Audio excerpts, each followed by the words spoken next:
Hello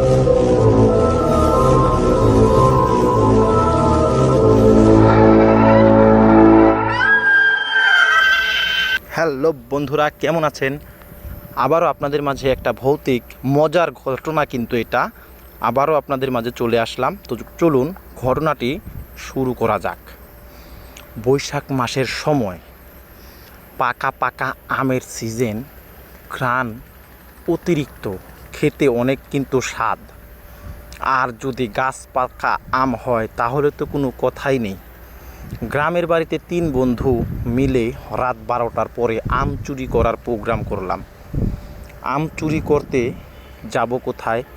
একটি পুরা বাড়ি ছিল আমাদের ওই জায়গায়। তো ওই পুরা বাড়িতে বেশ কিছু আম গাছ ছিল, অনেক বড় বড় আম হতো আর কি। তা ওই পাকার সময় হলে দেখা যাইতেছে ওই আশেপাশের যে লোকজন তারা আর কি নিয়ে ওই আমগুলা পেড়ে বিক্রি করতো আর কি নিজেরা খেত। কিন্তু আশেপাশের থেকে বা দূরের থেকে লোকজন গেলে পরে দিত না, এরকম একটি ব্যাপার। তো এই সময় 3 বন্ধু মিলে চলে গেলাম আম পাড়ার উদ্দেশ্যে। রাত তখন 12টা। টুকটুক টুকটুক করে দেওয়াল টপকে আম গাছেও উঠে গেলাম। আম গাছে উঠে প্রায় 10 মিনিট আম ছিঁড়েই যাচ্ছি। আর নিচে আমটা ফেলার পরেই যেই 2 জন নিচে আছে তাদের বললাম তাড়াতাড়ি টুকিয়ে ব্যাগ ভরো আর কি। এখন দেখি নিচে 2 জন নাই, নিচে একটি লোকও নাই। আমি একা আম গাছে। দূর থেকে দেখি সাদা পোশাক পরে, চুলগুলো সামনের দিকে নিয়ে কে যেন হেঁটে আসছে। আমি কি আর ওই জায়গায় আছি? আমি গাছে আছি না কোথায় আছি আমি নিজেও জানি না।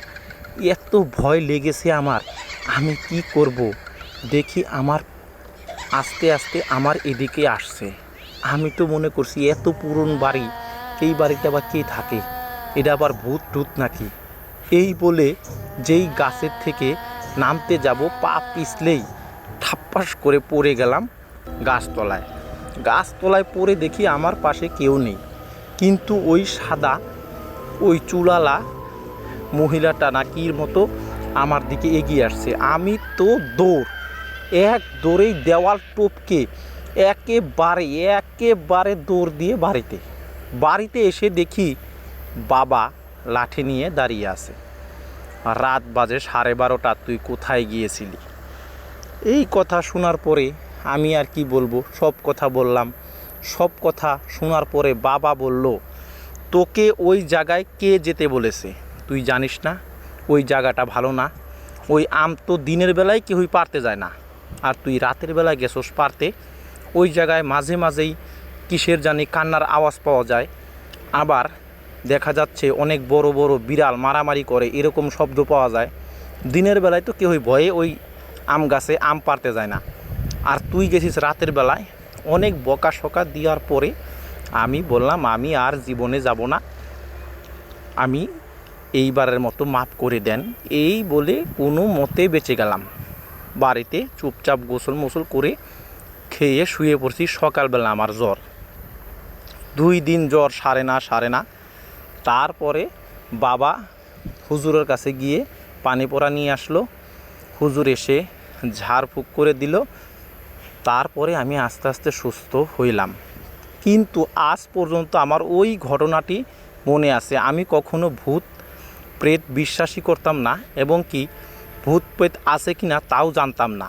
এগুলা কি হয় আমি খালি মানুষের মুখেই শুনেছি, এবং মানুষের মুখেই শোনা, তাছাড়া কোনো দিন ভূত প্রেতের সম্পর্কে ভালো মতো জানাই হয়নি।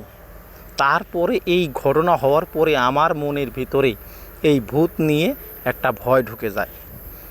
এই ভয় আজ পর্যন্তই আছে। এর জন্য আমি রাতের বেলায় কোনো সময় কোনো গাছের ফল তো দূরের কথা, রাতের বেলা বাড়ির বাইরে বেরিয়ে হই না। এই ছিল আমার ঘটনা। তো বন্ধুরা, ঘটনাটি লিখে পাঠিয়েছে রানা চৌধুরী। সে তার ছোটোবেলার এই ঘটনাটি আমাদেরকে বলেছে, আমরা সেইভাবে আপনাদেরকে বললাম। যদি ভিডিওটি ভালো লাগে তাহলে চ্যানেলটি সাবস্ক্রাইব করে রাখবেন। আবারও ভয়ঙ্কর ভৌতিক কিছু ঘটনা নিয়ে আপনাদের মাঝে আবারও নেক্সট টাইম দেখা হবে, কথা হবে। তো বন্ধুরা, ভালো থাকবেন, সুস্থ থাকবেন। খোদা হাফেজ।